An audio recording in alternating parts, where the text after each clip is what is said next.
Isso aqui é o Glenn Greenwald, numa entrevista ao Flow, tá?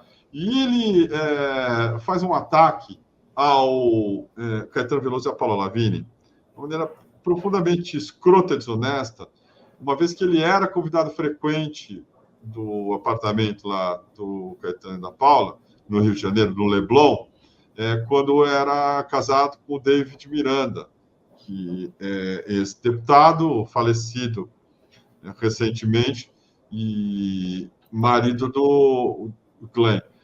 E ele é tão sujo, esse sujeito, né, que ele faz esse tipo de coisa aqui, que é uma teoria conspiratória, assim.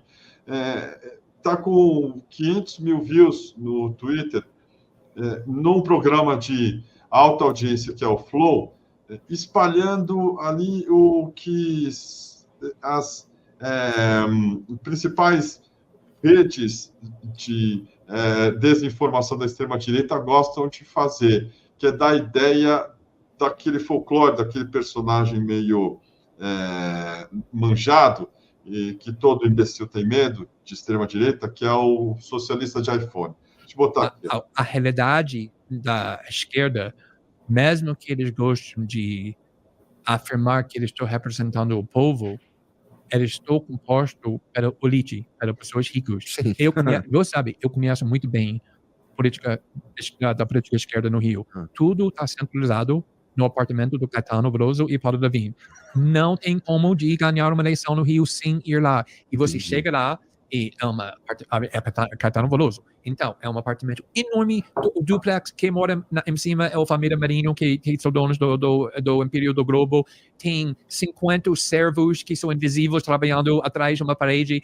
50 servos invisíveis trabalhando atrás de uma parede, tá? Disse ele aqui sobre o apartamento do Caetano e da Paula Lavigne. Tem 2 ou 3 assistentes, assessores que só botam vinho na copa do Paula Lavigne para sempre ter o maconha, então...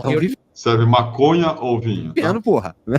Mas depois, no meio de tudo isso, celebridade chegando o tempo todo, eles falam muito sobre o que precisamos fazer para as comunidades, para as favelas. Eles não têm nada a ver. Eu lembro muito bem que uma vez David foi bem ofendido porque ele cresceu na Jacarezinho. A vida dele foi Jacarezinho, a família dele ainda mora na Jacarezinho. E o Paula Lavigne estava discursando sobre a realidade da favela de uma forma completamente errada e David não conseguiu aceitar. E ele explodiu com raiva e foi muito desconfortável, mas... O problema é justamente isso. Ele estava onde? Onde aconteceu isso aí? No apartamento do Paulo Lavigne. Lá no apartamento. Foi antes, o primeiro campanha do David, e ele estava o candidato para vereador no Rio de Janeiro. Entendi. E ele ganhou, é a primeira vez que ele fez, mas ninguém pode ofender Paulo Lavigne dessa forma que você quer a primeira vez ter sucesso no político do pessoal, mas David, sendo David, não conseguiu ouvir uma mulher que nunca pisa numa favela falando sobre a vida das favelas.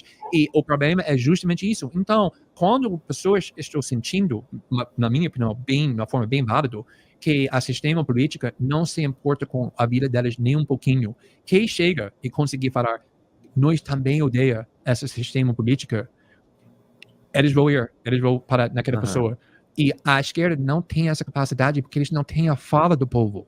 Eles são professores na faculdade, eles são com pessoas com doutorado, com sociologistas, pessoas bem ricas, celebridades. Eles não têm a capacidade de falar na forma que o povo acredita. Eles são parte do establishment. Eles não conseguem. O que vai acontecer? Ou pessoas vão sair do apartamento do Caetano e falar, odiamos o establishment, queremos destruir o sistema. E não, ninguém acredita, a esquerda não tem credibilidade nessa forma. Ela só usa essas agenda de costumes do direito de trans, LGBT. Não estou minimizando, para mim, na minha vida, isso foi muito importante, só que isso é prioridade para pessoas que já têm tudo. Exatamente. Você acha que pessoas na comunidade estão acordando pensando dessa coisa? Tá preocupado ali se na viúva Cláudio vai cair a casa da frente ou não. Exatamente. É outra parada. Exatamente. Diga lá, Rei Aragão, o que você achou do Glenn Greenwald falando essas coisas aí pro Flow? Opa, tá sem som? Pode falar. Tá sem som. Pode falar, vai falando. Tá sem som, tá sem som. Tá sem som, é. Fez sem alguma som. coisa estranha. Sumiu, Ixi, caiu. Alô? Voltou. Pode falar. Vai lá. Bom, é uma canalice dele falar isso de pessoas que receberam e que são artistas influentes na cena do Rio de Janeiro. Uma outra coisa é dizer que a família do Caetano e da Paula Lavigne decidem quem vai ser eleito no Rio. Não é verdade, senão a gente não estaria com Cláudio Castro, com Flávio Bolsonaro recebendo recorde de voto, não estaria com o próprio Eduardo Paes, e com uma Alerj e com uma Câmara do Rio completamente do Estado, completamente bolsonarista, principalmente no Rio de Janeiro.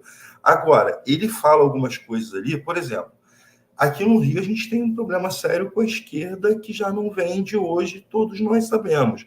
Além da direita estar praticamente com hegemonia eleitoral no Rio de Janeiro, o PT nunca foi forte. Teve um período com a Bené, que ainda teve alguma força, mas o PT daqui nunca foi forte.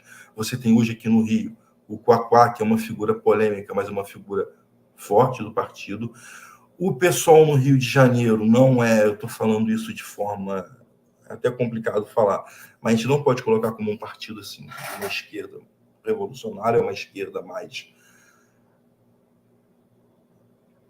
Zona Sul, assim, isso é um ponto que ele fala que é verdade, porque a gente tem aqui no Rio de Janeiro essa esquerda, ela é muito ligada a esses setores, eu acho que ela está realmente bem afastada das comunidades, está bem afastada das periferias aqui no Rio, isso não é mentira, e de fato o que ele fala também é verdade, você está muito pegado a algumas bandeiras que não dialogam em nada com essa população, tá? Você pega aqui os principais quadros aqui do Rio de Janeiro hoje, são quadros muito identificados com as pautas identitárias, não que isso seja um demérito, não é, mas o problema é você não se identificar, você se identificar, não é o problema se identificar com essas pautas, o problema é você ficar preso nessas pautas e você não levar o seu discurso, o seu debate, inclusive com essas pautas, para uma pauta mais ampla, que são os problemas reais da sociedade de uma forma geral, sabe? Você vive num país extremamente conservador, que se torna cada vez mais conservador, principalmente